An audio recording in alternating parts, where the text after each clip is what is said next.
أعوذ بالله من الشيطان الرجيم بسم الله الرحمن الرحيم والصلاة والسلام على خير المرسلين وعلى آله وأصحابه أجمعين ولا حول ولا قوة إلا بالله العلي العظيم سبحانك اللهم لا علم لنا إلا ما علمتنا إنك أنت العليم الحكيم.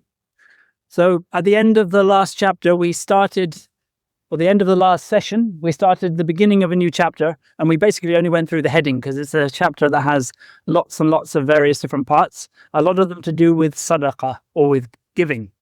But the first one that we were going to start with in this chapter, because it basically throws together a number of things that are not dealt with in the previous chapter dealing with buying and selling and transactions, is shuf'ah. And this is something which is specific to partnerships. When people have partnerships in property, this is a particular concept that comes into it. So the scenario here is two people buy a plot of land together, and then they don't divide this land between them. They leave it as it is. And then, they hold on to it, say, for a short while. Then one of the partners goes off and sells it, his half of this property. Let's say they bought it completely 50-50. This guy goes off and sells it to somebody else. So now, if we allowed that sale, his partner would then have to be a partner with this other guy who he doesn't know. That's the implication here. So what the deen allows in this situation is for the partner to buy out the person who just bought it. This is called preemption or shuf'ah, and he pays the exact same price that was agreed, basically, because his partner should have come to him first and offered it to him first. So this is the basic premise of this particular thing, which I think in modern property law is called preemption. So he says here, وَإِنَّمَا الشُّفْعَةُ فِي الْمُشَاعِ. Shuf'ah is in property which is still jointly owned without having to be divided up. If this property, let's say in this scenario that I mentioned, these two people buy 100 acres of farmland, and then they divide up the land. You say, okay, that 50 is yours and that 50 is yours. Then one of the partners sells. Then the partner who didn't sell does not have any right to say, no, I'm not accepting the sale, because it's already been separated. So there's no harm accruing to him because of his partner's sale. So that's a different scenario. Or in a block of flats. Let's say you have like a big block of flats with 100 flats in it. So these people come together, they pay for this building to be built, and each person has his own flat. In that scenario, if one of the people sells his flat, the other people who are his partners in building that block of flats can't turn around and say, no, you're not allowed to sell it. You have to offer it to us first, because it's divided up. It has to be musha', undivided. Not divided yet, for a partner to turn around and say, no, I'm not accepting that sale. I'm taking it at the price you paid.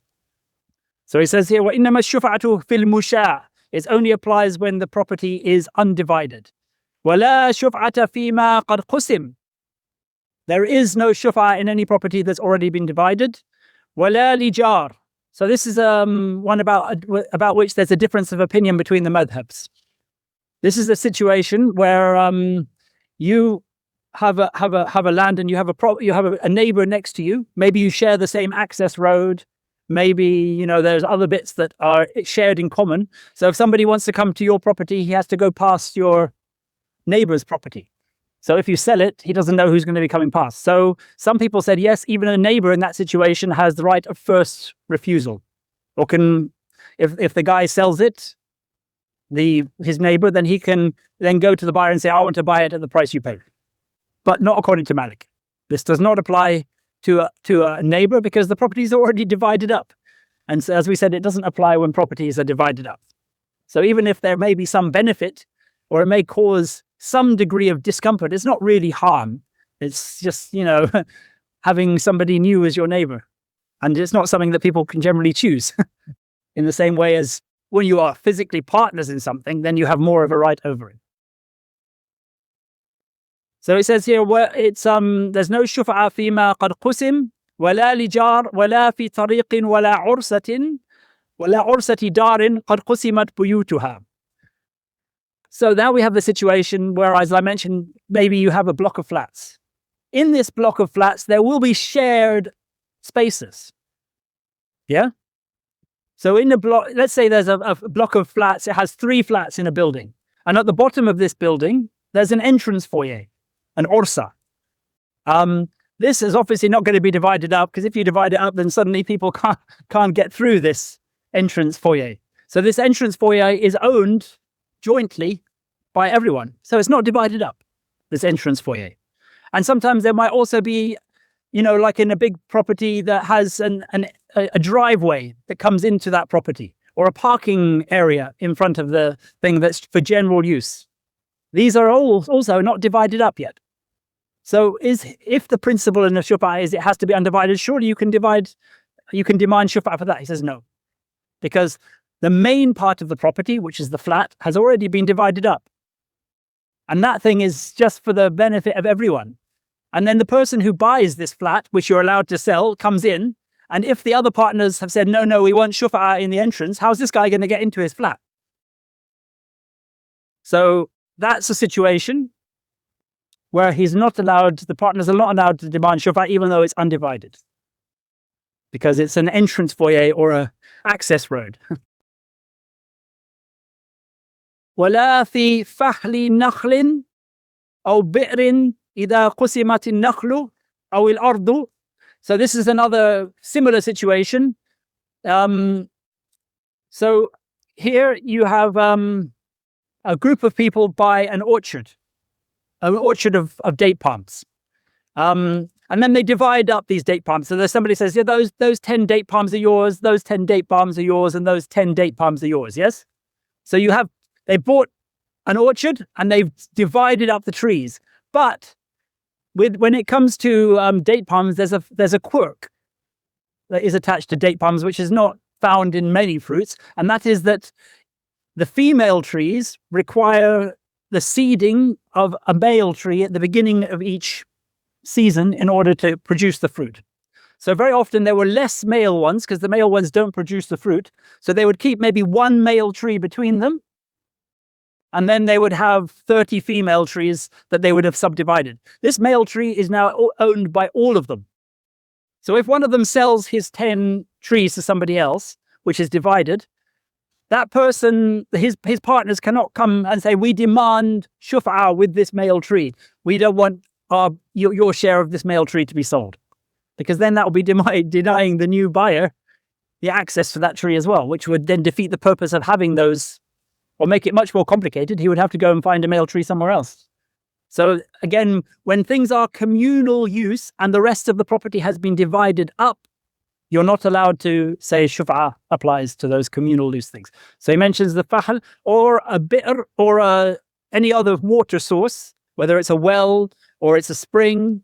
If you have a plot of land or you have a bunch of trees that need to be watered every year, they don't rely on rainfall, then if there's only one well for the whole field, even though the field is subdivided, you can't deny the new buyer access to that part of his well. So there's no shuf'a in that as well. So, it's all common sense, really. It applies when something is not being divided up yet, because, you might have had some sort of understanding with the original buyer, and then with the original partner, and the new buyer may have a completely different idea. So it creates some sort of harm for the partner. But when it's already divided up, there's no harm because everything's already decided. So it's all about avoidance of harm. As you'll see with a lot of rulings, they have a general principle which may be avoidance of harm or avoidance of gharar and so on and so on. وَلَا شُفْعَةَ إِلَّا فِي الْأَرْضِ. There is this thing of shuf'a is not allowed in anything apart from land, whether it's houses, whether it's orchards, whether it's parks, whatever it is. It has to be something which has land with it. This thing of preemption when you buy things together. If two people buy an animal together, then it doesn't apply. And you can't really divide up an animal unless you kill it to eat it anyway. But it only really applies to land. Well, Sheikh, you may have already said this, but I might have missed it. Is shuf'a the right to own it, or that you have to say someone? No. So let me just go through this again. Then basically, two partners spend. Well, it doesn't matter what they spend, but they buy 100 acres together, And then before they've divided it up, they basically just have this 100 acres between them. They haven't said which part belongs to which person. One of the partners says, "Oh, I don't want to be in this partnership anymore. I don't want to be in this business. I'm selling my share." So he goes off and he sells his share, let's say, to person C. Person A and B have this partnership. The partner, person A, can then go to person C and say, "I'm taking this from you at the price person B sold it to you for." Yeah. Right, so they just do that. Or can the boat? The buyer cannot refuse. This is basically a right of a partner. And the buyer is obliged to sell to him at that price. He has no choice. MB partner up. They buy some land. Yeah. And B decides to sell to C. Yeah. And then what was it? And then A decides that he doesn't want to be a partner with C. Yes. He wants the whole property for himself. He only agreed to be a partner with B. So he goes to C and says, "I'm buying it from you at the same price that B sold it to you for." Well, if it's sold it and that's it, and it says That's what Shufa is, yeah. and here is it. Yeah, if he pays him. But he doesn't have to pay it upfront either. He could agree to give it to him over a period of time for a debt. But it's his right. Control over it, really. And if he's paid. No, C has zero control. So what C has to do in these sorts of situations is, if he wants to know if a property is going to belong to him, he has to take A to court to get A to declare in front of the court when he's going to exercise his right of shufa or not. Because otherwise he has to wait for quite a while, as we're going to see. It's a year. A has this right for a full year. So basically it would be quite difficult for C unless he goes and doesn't. So is that CMA are effectively partners? Yeah, basically.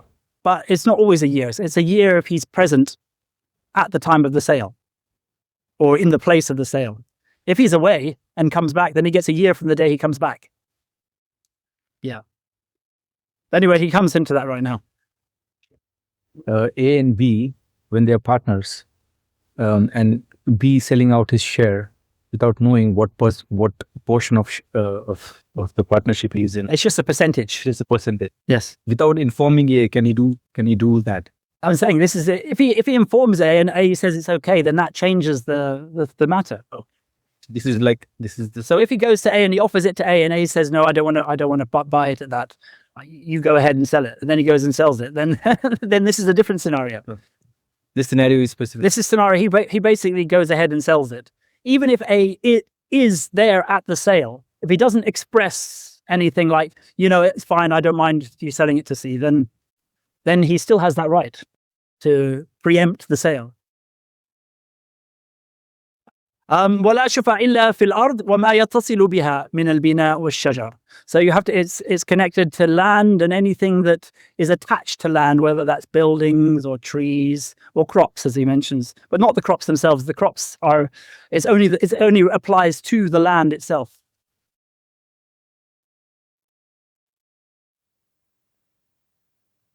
So let's say people only cafe. Yeah. Would that be considered divided? No. I think something like a cafe would probably not be divided. How would you say, like, those 20 seats belong to you, and if whoever sits in those ones, you get the profit. These 20 seats are mine. That is an example of something which people would probably never subdivide. Yeah, absolutely. Yeah.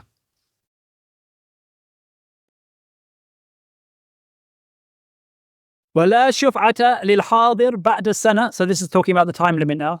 If somebody is present in the place, that's the location. It might be a city, a town, might even be slightly wider than that, but they're present. They're not away traveling. And it also could mean they are actually even present at the sale and they observe the sale happening. That does not take away their right. But if a year passes, they no longer have that right. So he says, لا شفعة للحاضر بعد السنة. After a year has passed, they no longer have the right to exercise shufa. So if he is waiting, wondering whether they should do it, and then, a year and a day pass, and then he says, actually, I want to do it. Sorry, mate, you've missed the boat. Too late. It's quite a long time to be able to have this choice. So if you're prevaricating for that long, then obviously, wasn't for you. وَالْغَائِبُ عَلَى شُفْعَتِهِ. If somebody is away, he's not present in the place. I mean, these things might be slightly different in the modern era where communications is very, very different.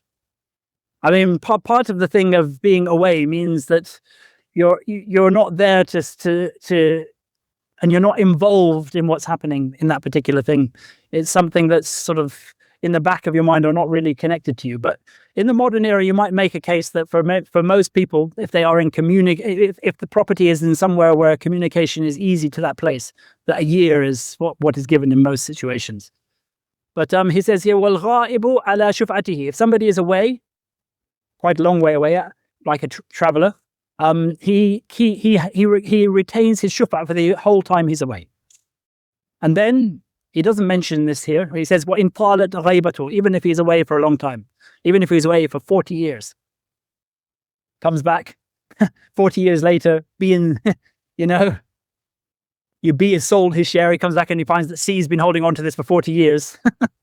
He can still say, no, I want it at the price. I mean, in the modern era, that's probably quite difficult given inflation. I mean, the price that he originally paid is probably going to, 40 years later, be considerably different.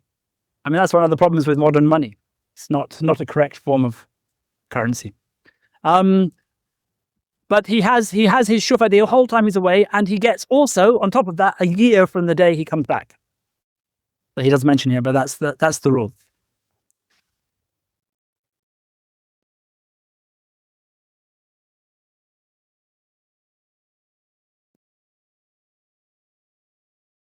As I mentioned, he can be put on his spot in the court as well. So that's how you get the year down to a lot shorter of a time.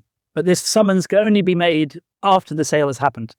The buyer can't summon him hoping to make a sale. The buyer can't say before it's happened, look, I want to buy this, so I'm summoning him, and he has to, because he has the right up until the sale is made. This is a right after sale, not a right before sale that's necessarily relinquished in that way. If he's there and observes the sale and says it's fine, then that's okay.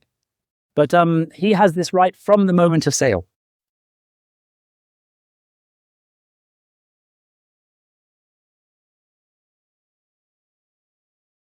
وَعُهْدَةُ الشَّفِيعِ عَلَى الْمُشْتَرِي.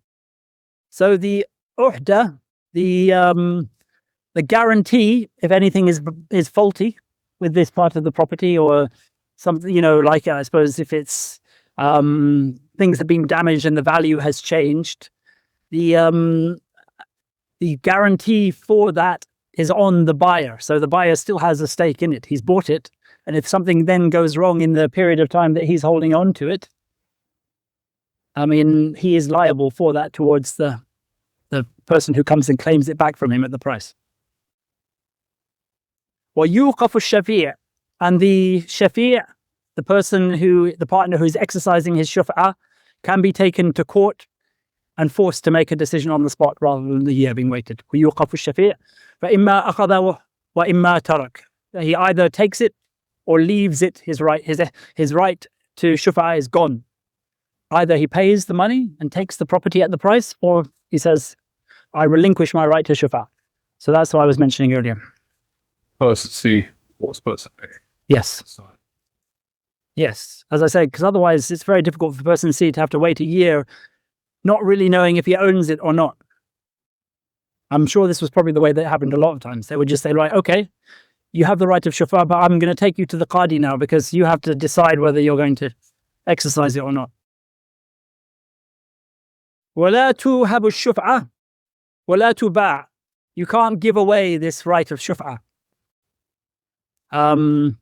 So your partner's with somebody, and your partner sells it to another buyer. You can't say to a friend of yours, here's the shuf'a. If you can then take the property and be my be my partner instead. So you can't basically choose who's going to be the buyer. You can't just give away that right to somebody else. And you can't sell it either. Like the right of first refusal. They sell these things in the modern era. So you have the right to get this sale before anybody else. That's something that happens very often. You pay a slight premium, and then you have a right of last refusal or first refusal, or whatever it is.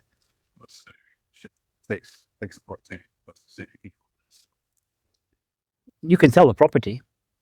You can sell the property, but you just can't sell the right of exercising shuf'ah. So basically, this buyer, the property is his. Person C, the property belongs to person C if you do not exercise shuf'ah. You can't then say, I'm giving my shuf'ah or I'm selling my shuf'ah to person D, and now person D can come and demand it from person C at the price that person B sold it to. You can't do that.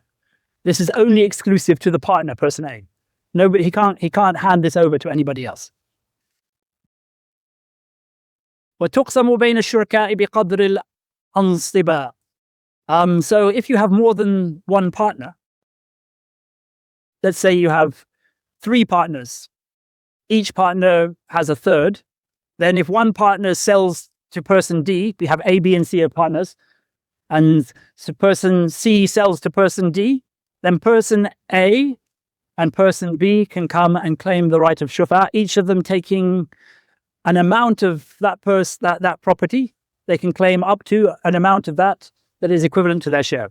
So in this case, they both have a half each of what remains after that sale. So they can choose to get a half each of person C's purchase and pay person D for it. Or it might be that one person owns a half, another person owns a quarter, another person owns an eighth, another person owns an eighth. In that case, if one of the ones with the eighth sells, then you look at the amount that's left. And then you work out how much of the percentage of the total that's left each person has, and then that's the amount of shuf'ah they can claim, which keeps them having the same share. Their shares don't change. So, I mean, in the case of this eighth, so that would leave, I suppose, he would then have, if 1/8 was sold, try and work it out, a seventh, and then 2/7 and 4/7 would be what was left. Yeah, because the person who sold his eighth is now no longer in the picture. So then when they reclaim and they pay the money, the one who had a 7th left of what's left over can claim a 7th of that amount. And the other one, so basically they retain the same sort of percentages that they have. I mean, in the modern era where you have like hundreds of partners in some ventures, it could probably get quite complicated. I mean, I suppose in most cases, partners offer the sale to their partners first, but sometimes they can get a better price elsewhere, which is why they would do this. Let's say, your partner's only going to pay you 50 for your share, and you can find a buyer for 100. It makes more sense to you then to go to that buyer who's going to offer you 100 and sell it to him. Then your partner now has the choice. Is he going to cough up the 100? Or let that person have it? So is there anything, any questions about shuf'ah? So now we move on to the next section, which is to do with hiba, wa sadaqa, wal hubus. These are 3 types of ways of giving things or giving benefits to people. The first one, hiba, is when you give something because of who that person is. And it's specifically for the person, and there's not necessarily any element of it which is purely for the sake of Allah. So a birthday present or an anniversary present that you give to somebody, that's to do with some dunyawi thing. That's it. That's generally speaking a hiba. Or just out of silatul rahim, sometimes out of love for somebody who's your family, and you want to do good by them because they're somebody who's closely related to you. You give them a gift.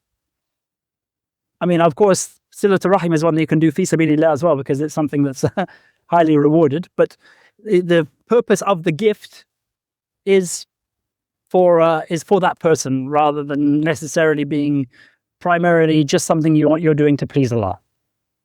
Is that like modern businesses using incentives when they give out things to people to try and hoax the meal or whatever, or make them buy? Right, yeah, but this is nothing to do with business, this particular one, but it could be. I mean, but it's nothing to do with business. It's a personal thing. Person A gives person B a gift. So then there's sadaqah, which is usually given because of some quality in that particular person, like the poor, and it's given for the sake of Allah. Your intention is it's purely to please Allah. So you're giving it away with the intention of pleasing Allah, not necessarily to do with who that person is. It's usually to do with the person's poverty and need for what you're giving them. You can give it to family as well, often, but you're giving it on the basis of them being in need of it, rather than as a gift of love, basically. And then hubus, which a lot of people will have heard the word waqf for, is basically when you give the usage of a property or a thing of yours, or the revenue generated by something to somebody, without giving them that control over that thing itself, without giving them the right to dispose of that thing in whichever way they will. They have the right to anything that is generated or produced by that thing, or the use that thing has, like a house, lodging in a house or accommodation in a house. وَلَا تَتِمُّ هِبَةٌ وَلَا صَدَقَةٌ وَلَا حُبُسْ إِلَّا بِالْحِيَازَةِ. All of these things, they do not become binding, and they do not have legal force until the person, the beneficiary, the recipient, takes physical possession of it. So, for example, if I give a gift to somebody, and then I continue to hold on to that thing, I live in the house. I give my son my house, and then I continue to live in that house, and he doesn't. He stays elsewhere, and then I die. Does that gift count?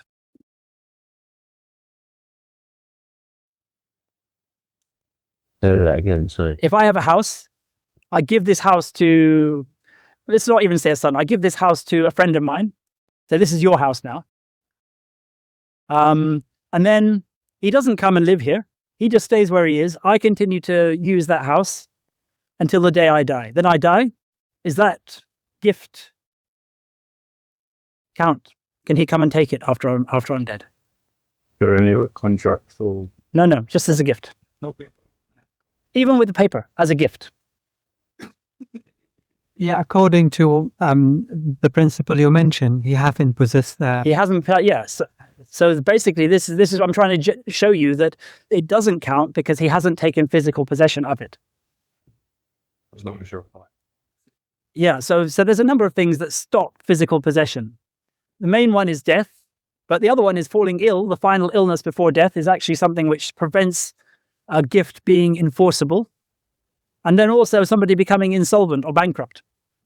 That if the person has not taken possession before that happens, then it's too late. Because if the property is still in your possession, the moment you become bankrupt or the moment you die, the rights of other people over that property take precedence over somebody you gave it to and he didn't come and collect it. But there is sometimes, for example, I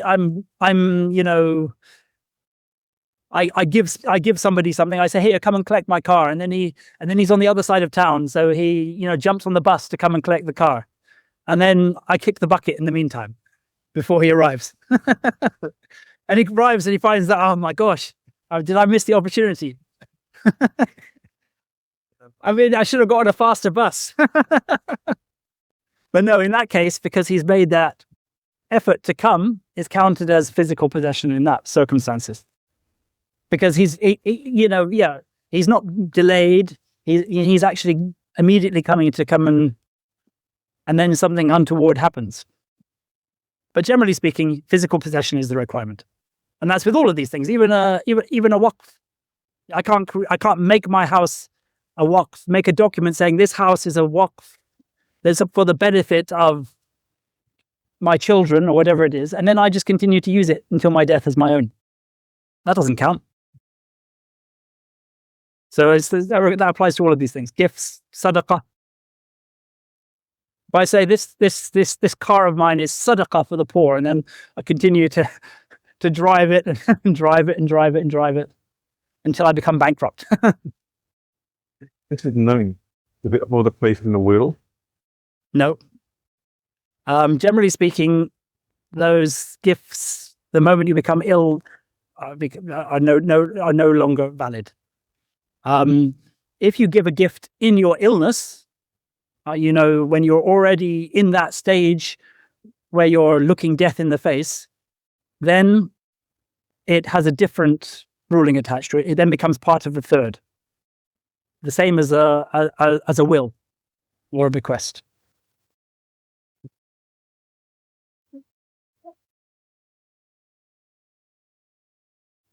It just be verbal rather than written. Yeah, absolutely. But I mean, again, the danger of verbal is somebody could then change their mind, and you're not allowed to take these things back. Generally speaking, once you've agreed them, once you've made a contract to give something to them, you have to do it. But I mean, if you haven't had it witnessed, then if both people deny it, but one person says it and the other person doesn't say it, then it reaches a situation where there's no proof. And then obviously the one in possession, his word is the one that's taken alongside his oath. So if I give you my car and then I turn around and I say it to you and just me and you, and then I turn around the next day and say, I didn't give you my car. And you say, yes, you did. And then I go to you take me to the qadi, you say, look, you gave me the car. Where's your evidence? Sorry, if someone says, I'll give you this gift, like I'll give him a car. Well, it's different. Sometimes it depends on the intention as well. So if somebody says, I give you, if somebody says, I will give you, he could say, well, I meant at some undetermined point in the future. So, I mean, the wording does matter as well. And it falls under a contract. Yeah. Everything that people say together that involves gifts or involves sales or anything is a contract. I mean, it's just whether that contract is binding. But it's binding between a person and his Lord when there's no witnesses. It's only when there are witnesses that a qadi can intervene and make a ruling. Or sometimes there are situations where an oath is enough, but usually the oath is in the favor of the person who has possession. Or his word is taken and sometimes accompanied by an oath. With matters of property like this, if you only have one witness, then you can swear an oath alongside your witness and you have the right. In modern life, we have the formality of making any type of transaction with it was hiba or not, through the professional and how this is is affect the way, like you have the traditional way, and you have the new way, which, like you mentioned about the houses, the possession sometimes it doesn't take in the term of the owner taking his things out of the house, but sometimes it could be through the registration. And nowadays it's so easy to. I know, but that wouldn't count in the deen. You can't just register the house to a different person and then continue to use it as if it's your own. I mean, because it's not physical possession then. I mean, that's just a hila. And the deen does not accept rulings on the basis of hila. Hila is ignored. And you look. Imam Malik said you don't look at what is said, you look at what is done. So if somebody claims something and writes, even if it's written, but their action is the opposite of what they've claimed, then you take their action into account.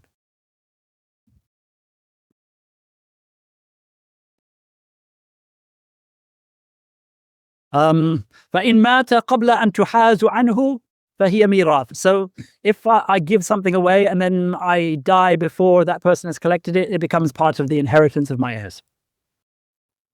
إِلَّا أَنْ يَكُونَ ذَلِكَ فِي الْمَرَضِ. Except if the gift is given during your final illness, the illness from which you die, فَذَلِكَ نَافِذٌ, then the gift counts even if the person hasn't collected yet, and it's taken from the thuluth. So I think we mentioned last time when we talked about did we go through wasiyah? We might have done that each person has a right to dispose himself of a third of his property after his death. The rest of it, he has no rights over, and it has to go by the shares that Allah subhanahu wa ta'ala has predetermined in his book. But he has a right over a third of his property. It's not automatic, because sometimes there are things that would take away from that third. Such as, for example, if he had given a slave freedom in the terms of slaves, then that would take precedence within that third and would remove a portion of that third. So, but generally speaking, he has a right of disposal over a third of his property. If you give a gift, even if you don't say it's in my will, if I say to you, I fall ill and I'm about, it looks, to all intents and purposes, it looks like I'm going to die from that illness. So I call somebody and I say to him, this house is yours. And I'm still living there. And then somebody else, I say, I'm writing you in my will that you will inherit my car. Both those things are considered to be the same. They have the same level. Even though one of them was worded as I'm giving it to you now, in that final illness, okay, the difference is that person could come and collect it from you now. But if he didn't come and collect it from you now, it's exactly the same as something being left in the will. فَذَلِكَ نَافِذٌ مِنُ الثُّلُثِ إِنْ كَانَ لِغَيْرِ وَارِثٍ, but on condition that the gift is not given to an inheritor, an heir. You're not allowed to give gifts after you are ill to your heirs. Because basically you're not allowed to leave more to your heirs in your will. So it's considered to be the same thing. So once you've reached that stage where you're ill, you no longer have access to your wealth, and the only thing that you can dispose of now is a third of your wealth, and that third of your wealth has conditions that it can go to only to people who don't inherit from you. So you're not allowed to even give gifts. I mean, obviously people will get away with small things, like you're taking them out for a meal and things like that. But I'm talking about proper gifts here. They're not allowed to go to the heirs. وَالْهِبَةُ لِصِلَةِ الرَّحِمِ أَوْ لِفَقِيرٍ كَالصَّدَقَةِ. So when you give your hiba, your gift, for the purpose of silatul rahim, of maintaining the ties of kinship, or you give it to a family member who's closely related to you, or to somebody who's poor, basically, he says, because it now looks on the surface, even if you're giving it with the word of hiba, of gift, basically it's the same thing as sadaqah, because you're giving it to somebody because of something that Allah desires of you and which is pleasing to Allah, which is maintaining ties of kinship or looking after the poor. So he says here, then it then takes on a lot of the rulings of a sadaqah. One of those rulings that it takes on of sadaqah is that you cannot ruju'a fiha, you can't get that money back. So I mean, in any way, basically. So basically, if it's not money, if I give you my car for silatul rahim, and I can't buy that car back from you, I can't accept it back from you as a gift, I can't come to possess that car at all. That's like with sadaqah. You're not meant to take it back. He says, even though this is a hiba, it has that same ruling as of sadaqah here. You should never repossess that thing that you gave away. Not even temporarily. Right. Well, I mean, if somebody gives it to you to use, then but it's not yours anymore. So he can give you a lift in the car, for example, or No. وَمَنْ تَصَدَّقَ عَلَى وَلَدِهِ فَلَا رُجُوعَ لَهُ. If you give sadaqah to a son of yours, also, you can't take anything of that back. You can't reclaim it. When you give sadaqah, So basically, as I said, you can't take it back if you give sadaqah to anybody. But he's emphasizing it here, even if that person is your son. Because usually with a son or with a child, doesn't have to be a male son, their property is almost like your own property. That's one of the general principles of the property of a child. The parent has quite a lot of disposal over the property of his children. It's just out of respect for the parents. But he says here, but if it's sadaqah, then even though it's a child, that same ruling applies. So you can't make use of it like you would the rest of his stuff, or take it back from him like you might other things. وله أن يعتصر ما وهب لولده الصغير أو الكبير. But if you give a gift, not sadaqah, if you give a gift to your child, even if that child is now an adult, it doesn't have to be, the child does not have to be still living with you and small. If you give a gift to your child, you're allowed to take it back. You're generally not allowed to take gifts back once you've given them. But he says with your child, yes, you can take a gift back that you've given your child. There's a separate ruling here. Generally, if I give you something, I mean, that wouldn't be very nice. and why the difference with child? Well, because a child is basically still almost a part of your own. The property of a child is considered to be almost a parent's property, very, very close. So even with gifts, you can take, but sadaqah has its own special ruling. Sadaqah can never be taken back. But gifts, he says, you can, except, he says, in certain circumstances. So long as the child, مَا لَمْ يَنْكِحُ لِذَلِكَ, had not taken the money for you with the intention of getting married with it. In other words, if you take it back for him and suddenly, you've scotched his ability to go through with the marriage that he was going to use it for. أَوْ يُدَايِن, or if it was to lend to somebody that he promised to lend to someone, or even to pay back a debt. All of these things relating to debts, you can't take it back from him because you'll put him in an invidious position. أَوْ يُحْدِثُ فِي الْهِبَةِ حَدَثًا, or something has changed to the gift. So, for example, it has broken its leg, or it has become pregnant if it was a slave woman, or whatever it is. A big change in a gift changes the value of that gift, and so it's not something that can just automatically be taken back. That's what's considered fawat in the fiqh, passing the point where it can be taken back. The closeness of a child's property to their parent, does that change when they become an adult? No, as he said, as-saghir wal-kabir.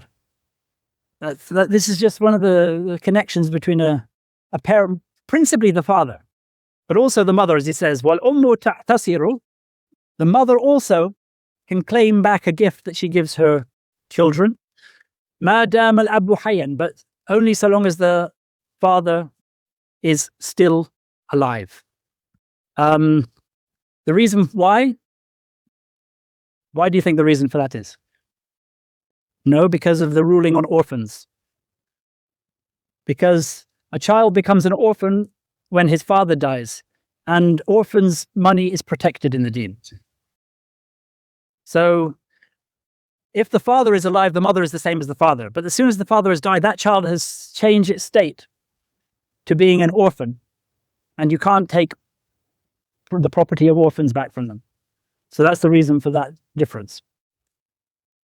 فَإِذَا مَاتَ, if the father dies, لَمْ تَعْتَصِرْ, she can no longer take back any gifts that she's given to them.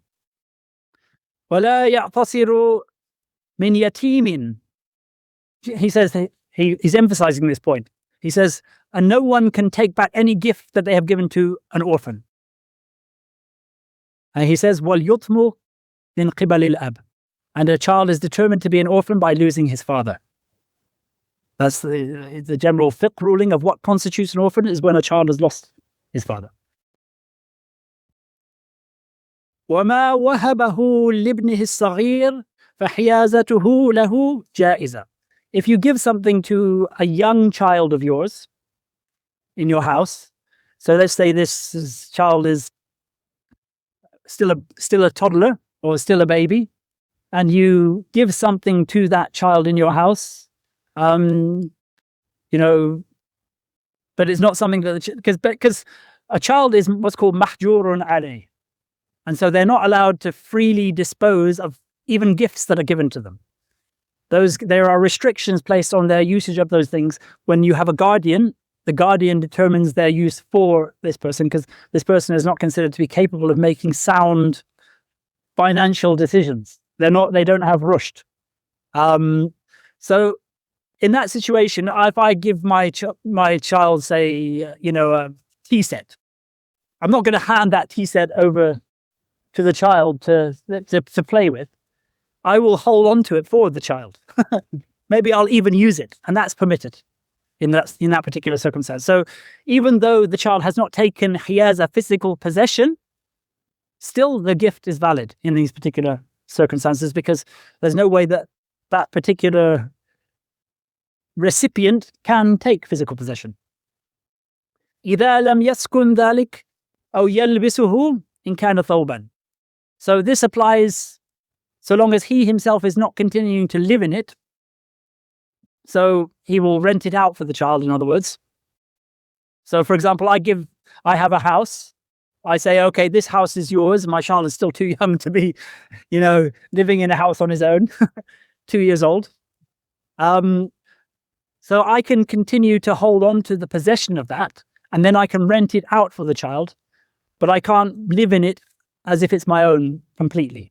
I can live in a room in it in order to, say, rent it out by living in a room, or sort of, actually, they allow you up to half of the property, but you can't use the whole property as if it was your own. If you rent out, you give the money. You put it aside for your child. Obviously, you wouldn't be giving it directly to your child either. You don't know what's going to, a 2-year-old, they'll probably just go to the sweet shop. Yeah. Yes, 100% of it. No. I mean, you could rent out half of it and live in less than half. You can't ever go above the half, because then you're considered to be using it for your own. It's just to allow, people might give away something and they have no other place to go and live.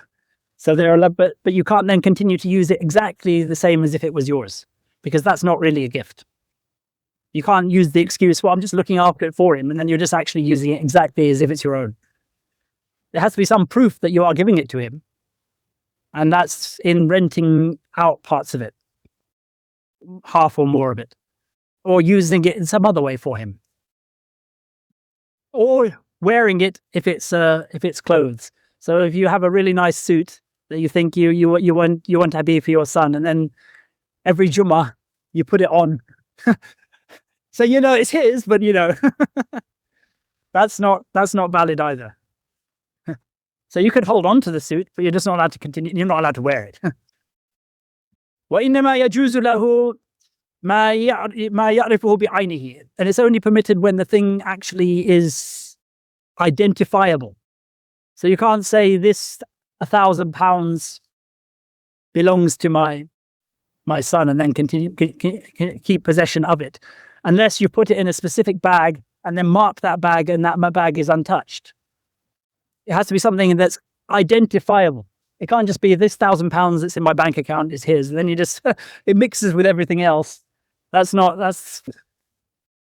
really giving it to him.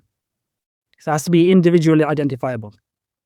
وَأَمَّا الْكَبِيرُ فَلَا تَجُوزُ حِيَازَتُهُ لَهُ. But if the child is an adult, you're not allowed to give him a gift and then continue to hold on to it. You can't keep possession of it and it still counts as him having taken possession. No. This only applies to young children.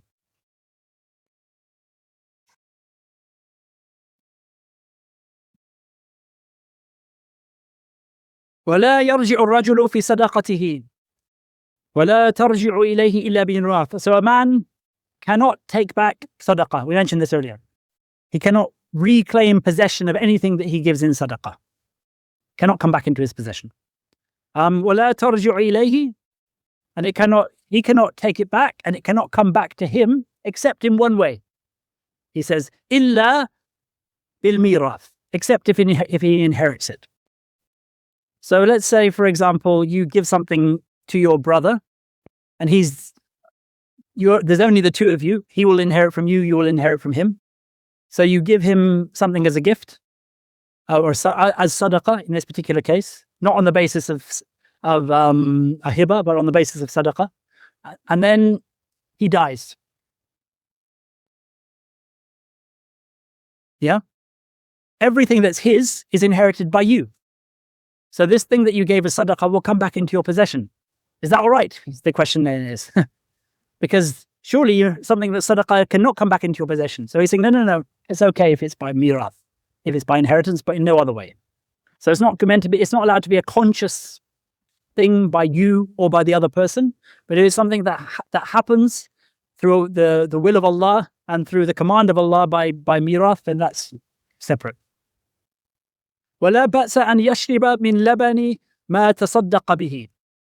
So this is another situation. I give somebody a cow of mine, and then he invites me round, and he has, made some hot chocolate using the milk from that cow, and I gave it to him as sadaqah.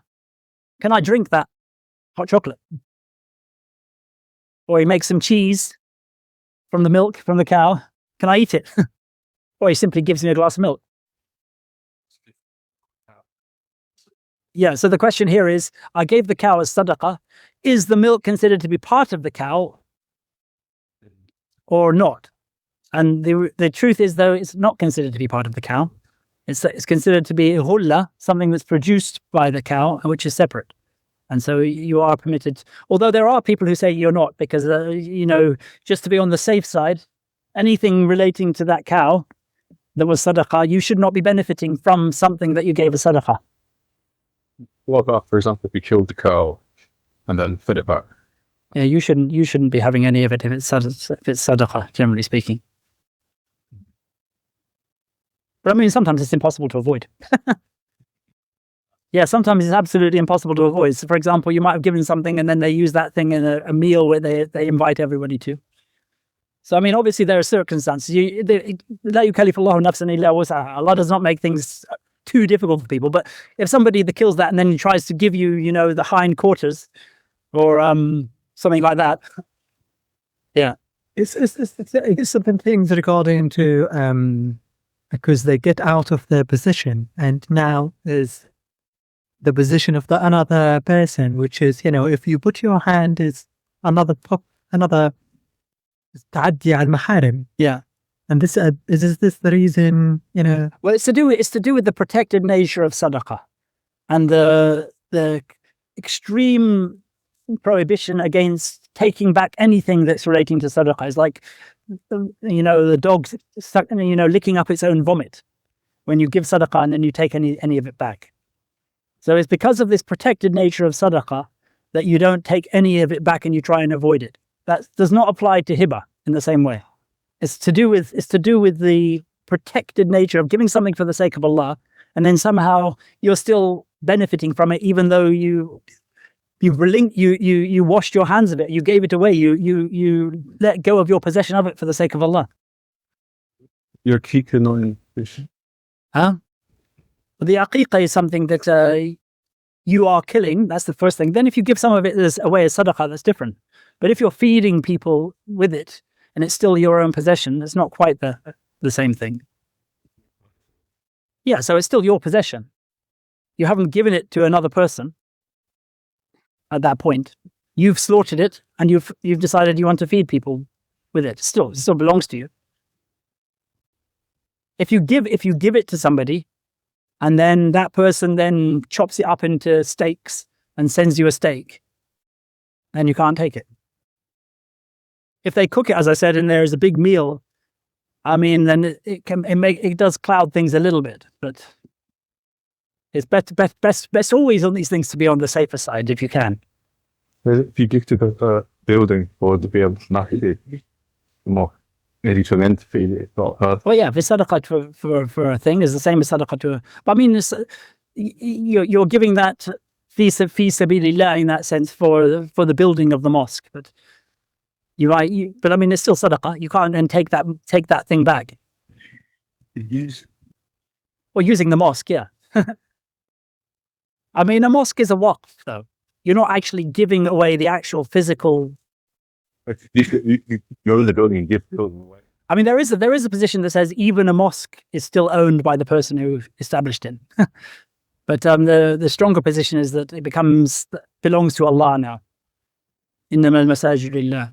But there is a position in the madhab that, because there is a general position that all waqfs continue to be owned by the person who created it. But we're going to come to that when we get to waqfs. وَلَا يَشْتَرِي مَا تَصَدَّقَ بِهِ. So if you give something to somebody as sadaqah, and then you regret it, in the sense that you think you don't regret the amount that it's worth, but it was like your favorite car, your Ferrari F1. You give it to a chap, and then you think, "Oh my gosh!" And then you say, "Okay, well, that car's worth about 500 grand. I'll give him 600 and buy it back from him, and he'll be better off." You can't do that, even though you might be giving him more in the process. You're not allowed to do it. Absolutely, yeah, absolutely. وَالْمَوْهُوبُ لِلْعِوَدِ. So this is we'll finish with the section on giving, and then we'll do hubus next time. وَالْمَوْهُوبُ لِلْعِوَدِ. When you give this is another type of gift. This is a sort of gift where somebody gives, but in anticipation of being given something like it in return. So it's not exactly a sale, but it's very similar to a sale or a swap. This is one of the ways that a gift, because somebody has an urgent need now. So the way you can be sure that this is, because it's not something that's necessarily stated. Somebody can come later and say, "No, I gave it for that reason." Then you look at the circumstances. If somebody who is extremely poor gave somebody who's extremely rich something, then obviously the norm, the expectation would be that he did it in order to get given it back later, and he just did it because the person was in dire need now. So that was a well-known type of gift. So he says here, وَالْمَوْهُوبُ لِلْعِوَدِ. If you give something in the expectation of compensation, getting the thing back, إِمَّا أَثَابَ الْقِيمَةِ. You either get back the value of the thing you gave. The person to whom you gave it either pays you back the value, أَوْ رَدِّ الْهِبَةِ, or gives you back the same thing that you gave him. These are the two options. So he either pays you the value of it or pays you back the exact same thing that you gave. So basically it becomes almost like a loan. Or he just gives you the exact type of thing. I gave you 100 kilos of wheat. Now you give me 100 kilos of wheat in response. But in fatat, if that thing has gone past the point where it can be returned, so for example, I gave you a horse, and then you sold the horse to somebody else. Now there's no way that I can get back that horse. So he says here, فَإِنْ فَاتَتْ فَعَلَيْهِ قِيمَتُهَا. Then he has to take the qima, the value.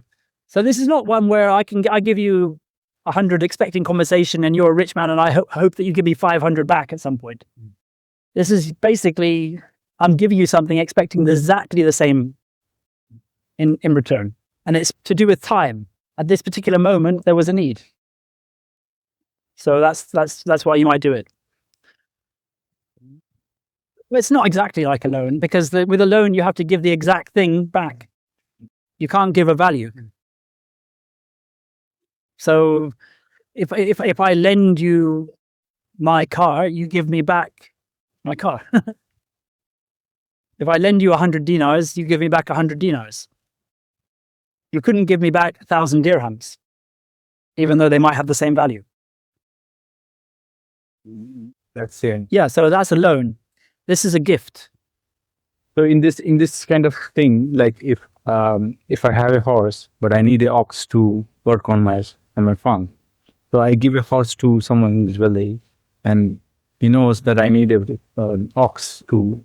Yeah, but you wouldn't do that as a gift. You would probably do that as an exchange of some other sort.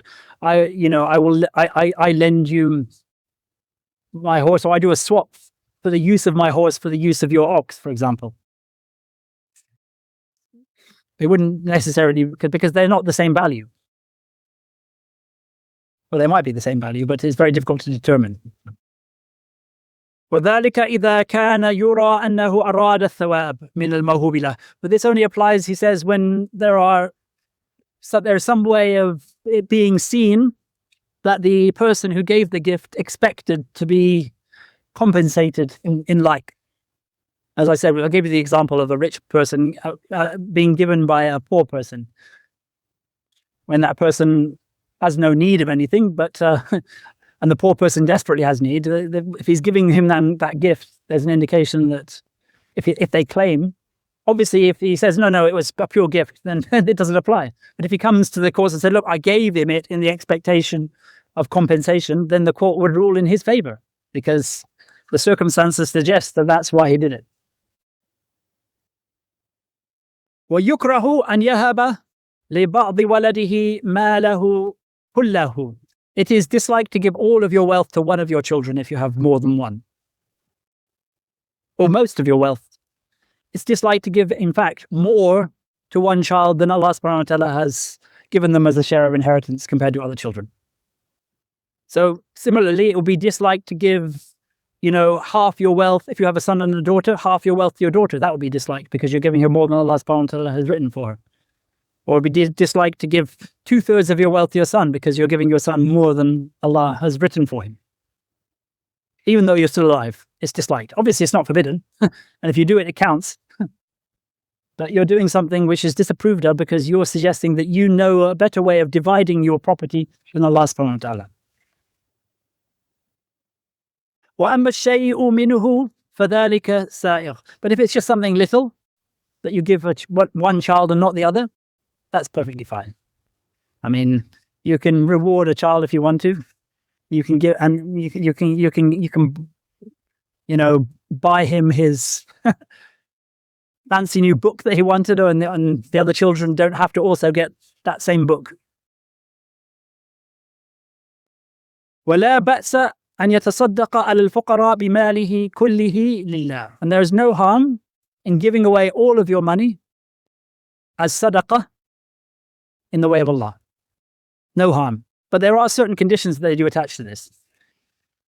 There's no harm if you have the expectation of being able to get it back, but through whatever means you're doing, and won't then become a beggar yourself, that you don't have people who are relying on you, and by giving it away, suddenly you are going to be denying your children food or your wife. So there are certain conditions attached. Like we said, Abu Bakr radiallahu anhu did it. He was a very skilled merchant. He could give it all away, and probably the next week he would have it all back again. But I mean, if somebody is, doesn't have that sort of level of ability, and a lot of people are going to suffer as a result of doing them, then they're not allowed to do it. But generally speaking, otherwise, if you can give absolutely everything away in sadaqah, if you have no one who's relying on you, and you're not going to become a beggar yourself. ومن وهب هبة فلم يحزها الموهوب له حتى مرض الواهب أو أفلس فليس له حينئذ قبضها. So this is something he added. It's not just death. If somebody gives a gift to someone and they don't take possession of that gift before the giver has fallen ill or before the giver has become bankrupt, then that person no longer has the right to take it. I mentioned that earlier.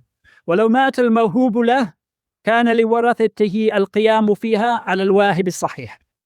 So if I am in good health and I give something to a particular person, I say, look, he can have my horse.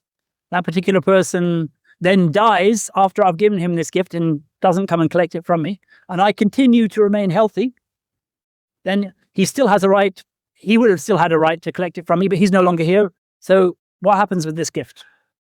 Is it cancelled because he's dead? No, it goes to his heirs now. His heirs can now still come and collect it from me right up until the time I fall ill, or I become bankrupt, or I die. In which case, they've missed the opportunity then. All right? So, I mean, that's the end of today's...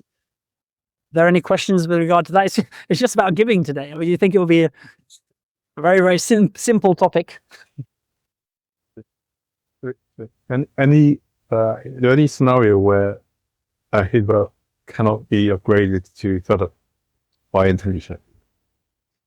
Well, I mean, once you've made the intention and given it to somebody as a gift, that's been given for that purpose, and that is binding on you. So, let's say a birthday present. Well, you can do there are these times where you can't give a birthday present, you can't give something video related as a sadaqah. I mean, you could do, but I mean, your intention in giving it is not for sadaqah. It's because of the occasion. It's not purely something that you're doing for the sake of Allah. You're doing it with a mixed intention here. You're doing it because of a particular day that is important to that person or important to yourself. And that's your primary reason for doing it. You can then somehow justify in your head that it's fi sabilillah, but I mean, everything that you do that brings joy to people obviously will be pleasing in the eyes of Allah, but it's not your primary intention here.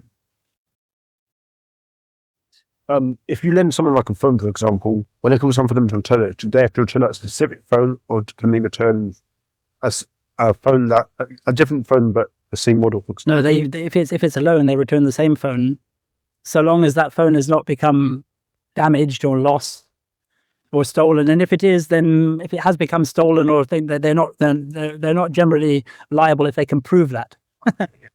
If they can't prove that it's been stolen, then they are liable when it's a loan. We're going to come to that anyway. All right. Is the rule for not selling rackets, is that both the hibah and the sadaqah? No, it's for sadaqah exclusively.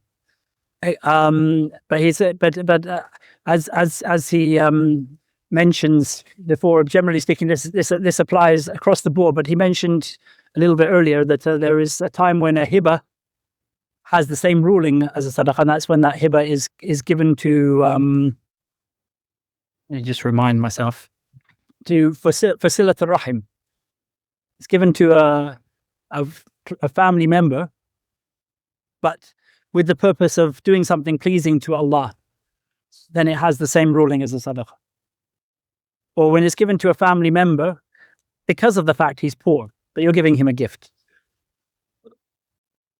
But otherwise, gifts can be taken back. You can give something to somebody, and then you can buy that thing back from them. There's no harm in that. All right. Any other questions? Okay. Bismillah barakatuh. Bismillahir Rahmanir Rahim. Alhamdulillahi Rabbil Alameen. Ar-Rahmanir Rahim. Maliki Yawmiddin. Iyyaka na'budu wa iyyaka nasta'in. Ihdinas siratal mustaqim. Siratal ladhina an'amta alayhim ghayril maghdubi alayhim waladdallin. Amin. Allahumma salli ala sayyidina Muhammadin abdika wa rasulika an-nabiyil ummi wa ala alihi wa sahbihi wa sallam taslima. Subhana rabbika rabbil izzati amma yasifun wa salamun ala al-mursalin. Alhamdulillahi Rabbil Alameen. That'll be the last one, yeah, before I'm not sure what we'll do in Ramadan yet. I might do this, but I might do something else.